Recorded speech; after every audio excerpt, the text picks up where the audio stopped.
if you want to talk about that, it felt like negotiation techniques that I used to use for the last decade, they kind of went away after COVID. Obviously, you couldn't negotiate like you used to, but now it actually felt like we were getting back to a point where those worked again, and you really started to have buyer leverage in. Yes. And now I feel like, oh man, that's going to slip away again. Well, yeah. What created buyer leverage? An oversupply. Yeah. Okay. When you have that undersupply, the seller's got all the leverage. We got it. You want it. You're going to pay me what I'm asking for it, or you're going to have to learn to live without it. It's pretty simple. When there's too many of something, it's like, man, we got too many. Could you give me a little something and take it off my hands? And we're about to get back to limited supply. If you want it, you're going to overpay for it. I mean, there was an example that we shared yesterday on our show, Zach and I, where there's a dealer already offering a tariff protection plan for future repairs. $1,600. Oh, geez. Upfront that you get to pay for that, and it covers your repairs and maintenance for the next 3 years. Well, on a brand new car, it's under warranty anyway. What's that $1,600 covered? But you can see, the dealers in their creative minds are going, here's a way to pick up a few extra bucks. Oh, man. Yeah. So we already see it happening where a customer's ability to be able to negotiate and get a real win is already slipping by the wayside. Yeah. And there was a really short window where it felt like it was maybe the past 6 months have been pretty decent for negotiations. Mm-hmm. If you're talking broadly, I mean, Toyota's still tough because they're, they've got a 38-day supply of cars. Okay. Right. Yeah. So, but yeah, there was a 6 to 9 month period of time where dealers some brands were overstocked, and dealers were incentivized to take a shorter deal. I mean, we can see it in the numbers, in the front end gross profits, that during COVID days were averaging about $2,700 per new car sold. Today are back down into the $600 range. So, I mean, there are stats to prove that dealers are more aggressive in discounting today than they had been just 3 years ago. And if some of these manufacturers say, okay, we're not going to ship as many cars to the United States, we're not going to build as many, well, then inventory is going to dry up again.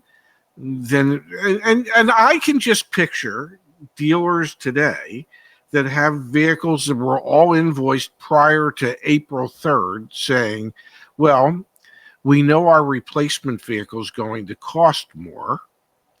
So because of that, we can't discount these cars as much as we would have in the past.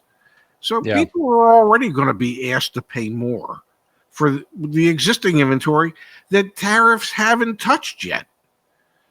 So what do you think about, I just saw Ford and Stellantis said, they're doing employee pricing, which is, in my opinion, many of their vehicles were already priced probably at or below employee pricing anyway. So is that just a tactic to get attention? What do you think? I think it is. I think it's just a headline grab. I complimented Ford on it yesterday. I said this was a PR coup. Yeah. Okay. They looked at the situation. They said, okay, how can we turn a bad situation into a positive situation for us? And they were the first ones to come out and say, okay, we got a handshake deal with America. We're not going to charge you any more than we would charge our employees. We're going to make it simple for you. We're going to make life easy for you. Okay. And as I said on yesterday's show, there's some things that you need to read between the lines that they didn't mention. They didn't mention in there that, well, as we go on, that prices aren't going to go up. They never said that. There's no price protection in their plan. It's just as prices go up, you'll still be able to buy this crap at the employee price, even though it's now higher than what it had been. But I thought it was one of the most brilliant PR and marketing moves that a major automobile manufacturer could do in a time of great concern. Yeah. Yeah. And they were stockpiling parts a couple of weeks ago as well. Yes. So yeah, very, they're prepared. They have a lot of high paid individuals making good decisions for those companies. People think that they're reactive. They know that the tariffs ultimately are going to force them to raise the prices on the cars. They know that. But they're going to mitigate that this pricing structure. Not every Ford dealer is going to participate. It's up to the dealer as to whether or not they want to honor this. So there will be many Ford dealers out there that are going to say not interested. And there'll be other Ford dealers that would look at it and go, this is a great win-win for everybody. It's good for the customer. It'll speed up the transaction times. It's good for the salespeople. They'll actually be able to sell more cars. It's good for the manufacturer. They're going to have to build the replacement cars. I mean, the goodwill that could come from this. This could be the impetus that really allows an improvement in transaction times and practices at dealerships. Because I mean, literally a week ago Monday, I picked up my new car because I was concerned with tariffs and how that's going to impact cars moving forward. And I had done everything online with the dealer. And I had provided them with my credit application online. I had sent them copies of my insurance card for the new car, copies of my driver's license. They had all that by 10 o'clock in the morning on Monday. And we set up a time for me to come in at 1 o'clock in the afternoon. Even with all that in place, I still didn't get out of that dealership until 4:30. What took 3.5 hours? It was all done. It was like, what are we doing here? Hey, your Snyder's pretzels are wonderful, but I didn't come here for the snacks. Yeah. Okay. I provided you all of the information that you need up front so that you could be prepared, have all the paperwork ready, and we could just get on with life. I wanted to ask you this, perfect time to ask. Do you think that I know there's a big push from the Carvana style experience and the Tesla style experience? People really want that, especially younger people. They really despise the whole negotiation, haggling, wasting time in the dealership. Most people don't want to waste time anyway, but what do you think about that direct to consumer model for everyone? And do you think the franchise dealerships are going to have to adopt it?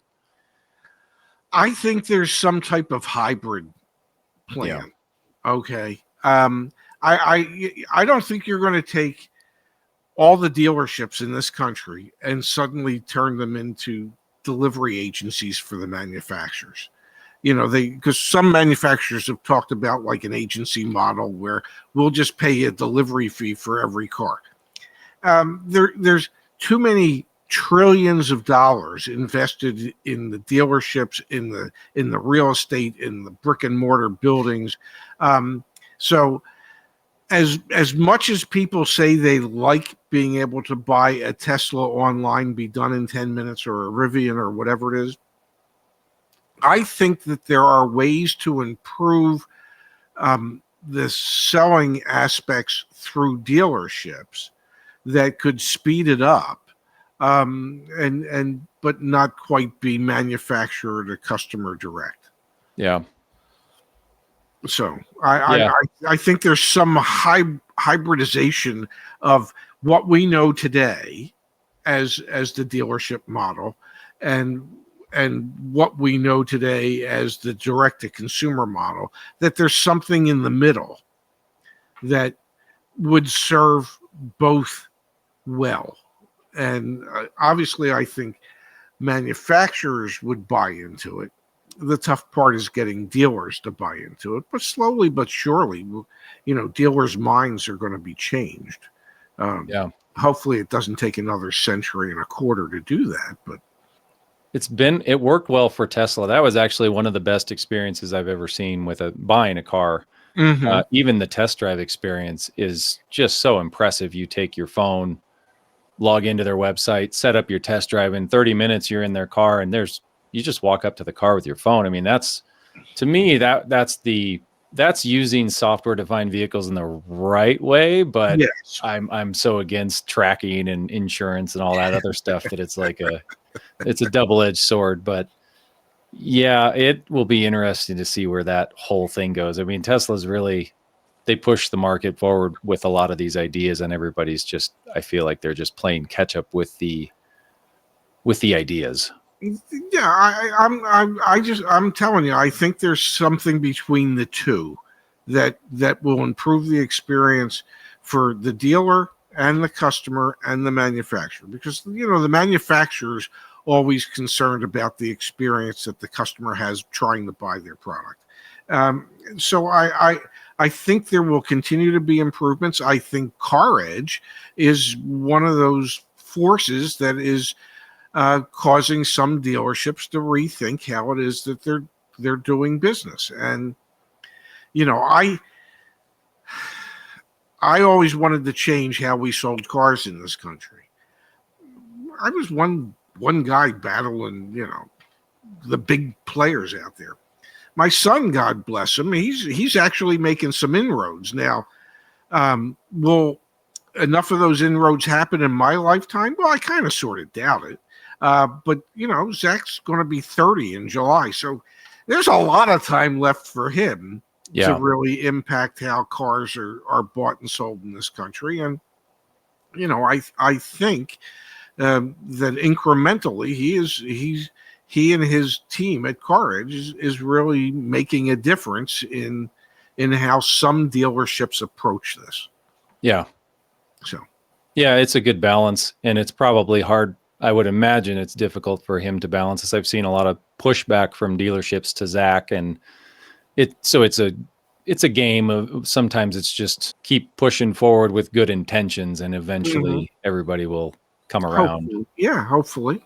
Yeah. What did you end up buying, by the way? Did you care to share? I ended up leasing a Mazda CX-30 2.5S premium. Oh, nice. And I will be honest enough to say that we had people from Mazda on our show a couple times, and my theory in life is you always leverage anyone you try your best. And I used to say, and I used to say to my customers, let me know if there's something you need. I know a lot of different people, and I used to get deals for friends of mine for different things. And I would never ask any of the people that I knew for that for myself. It was always, hey, can you help out one of my customers? And I would always leverage the relationship that we had. So I got in touch with the folks that I knew at Mazda, and I said, it's between a CX-30 and a Subaru Crosstrek. I know which one you would prefer to see me in. So knowing that, is there anything you can do to help make it easier for me to move ahead with a Mazda? And they emailed me back and said, you will now qualify for Mazda employee pricing as a Mazda North American employee. And they gave me a PIN number. And as they said, you should just have to make sure the dealership you want to do business with will honor it. And that was the first question I asked the dealership. Will you honor it? And the answer was yes. So nice. Well, so they're good cars. Yeah, it made the pricing easy. It was when they were trying to add 50 basis points to the money factor on the lease, where I caught them in that. And you have to everybody has to buy the paint and leather treatment. Wait, no, you don't. And so there was all that.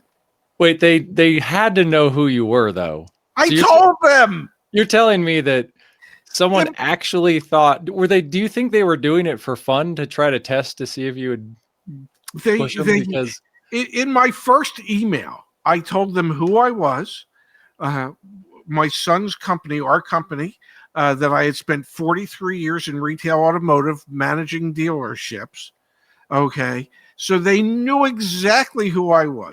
And all I did is everything that I preached to people out there. I asked for an out the door price. I want a complete breakdown of all the fees. At which point, there's a paint and leather treatment. Everybody gets the paint and leather. You have to. There's no way. And I said, once we've established the agreed upon selling price and what the fees are going to be, I said, can I stack the lease program? Yes, you can. Okay, perfect. Give me a quote on the lease. And by the way, I want the residual percentage, and I need to know the money factor that you're charging me. And I got an email back. Well, the money factor is 0.00057. And I knew that the money factor from Mazda is 0.00007. And I said, I believe that you're upcharging me on the money factor. And the response from the sales manager, a young lady who I've yet to meet, was, well, you got to love me for trying. No, I understand why you're trying, but you got to know your audience. Yeah. I mean, my God, I told you what I did and what I do. Why would you even? And then she said, "Okay, I'll do it at the buy rate." I said, "Yeah, and I'm not paying for the paint and leather protection." Oh, everybody pays for it. You're making a choice, and the choice that you have to make is, do you want me as a raving fan where I will go out and I will tell everybody I know how wonderful your dealership is, or do you want me as a moderately happy customer who's going to tell no one about his experience at your dealership? So the only thing I'm going to suggest to you is that you choose wisely. And she emailed me back and she said, well, I spoke to the general manager. And he said, well, in your case, we can waive the paint and leather treatment. I said, well, at least somebody was willing to make a wise decision here. Right. These are choices that dealerships get to make. And literally in the 3.5 hours that I was at that dealership, she never found the time to come and introduce herself to me in 3.5 hours being there. And I thought to myself, am I allowed to say shitty? That's pretty shitty. I mean, when I managed dealerships and I had customers that, knew a lot and I didn't make as much money as I would like, I still went over and I thanked them and I introduced myself. I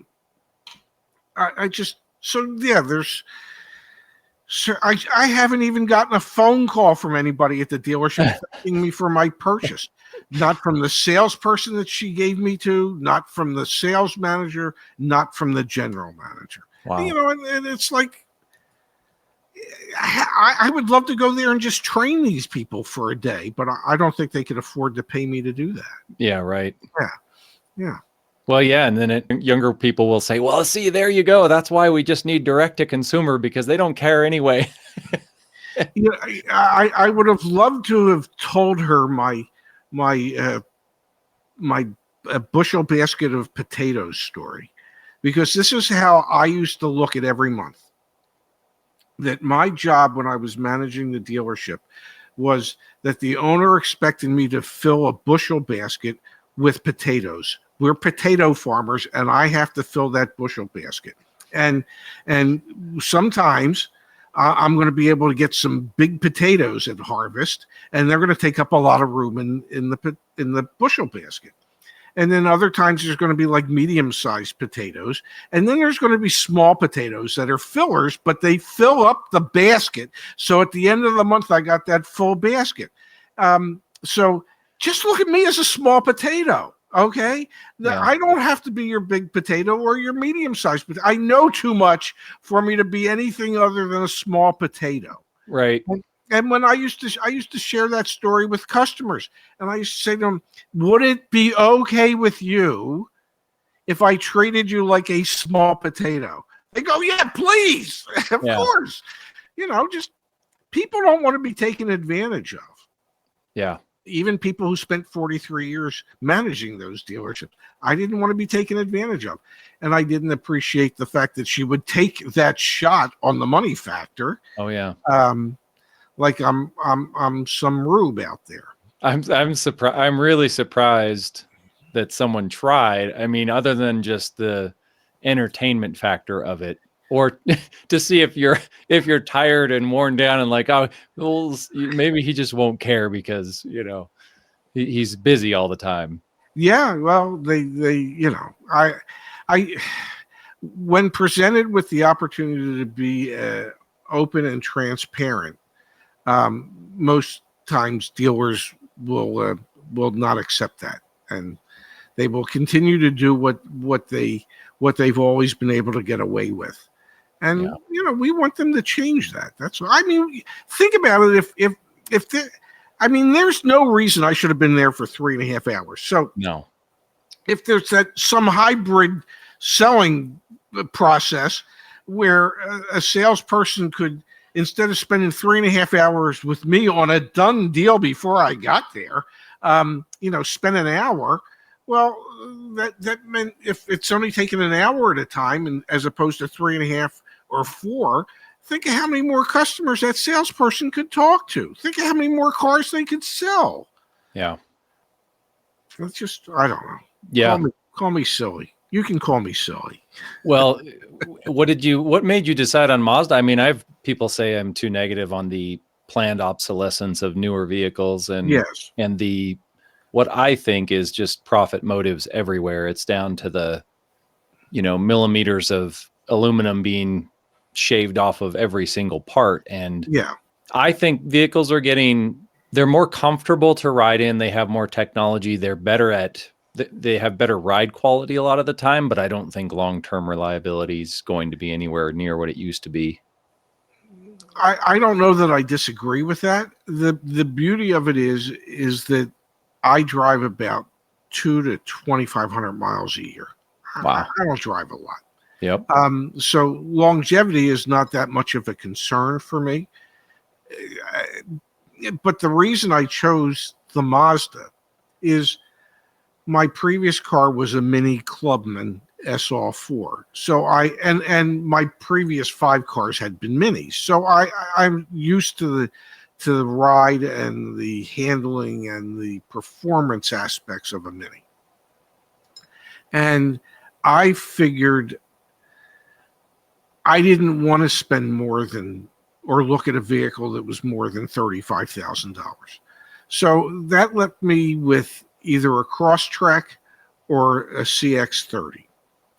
And I realized that the Mazda is more performance-oriented and ride-oriented than the Crosstrek would be. And so I thought that would closer represent what I'm used to in driving a vehicle, which is why ultimately I ended up with the Mazda. And I got to say, both of those brands, I think, offer excellent value for the money. Both of those brands. I'm not one of those guys that needs to be anywhere near what the average transaction price of a new car is today, which is $40,000, $45,000, $46,000. Yeah. My car was the 32 and change. Yeah. Maybe if I was driving 60,000 miles a year instead of 2,000 miles a year, I'd want something nicer. But this is more than sufficient for what I need. Well, that's been about an hour, Ray. Thank you for doing this. I've been wanting to talk to you guys for a while. Well, it was my pleasure. I was thrilled that A, you invited me, and B, that I could participate, and I didn't even cough once. I'm still getting over a cold or whatever the hell it was. So I'm pretty proud of myself for not even coughing once on this. So Yeah. It was a lot of fun. I would love to do something like this again. Excellent. Well, thank you. I appreciate it. My pleasure. We'll talk to you soon, hopefully. Absolutely.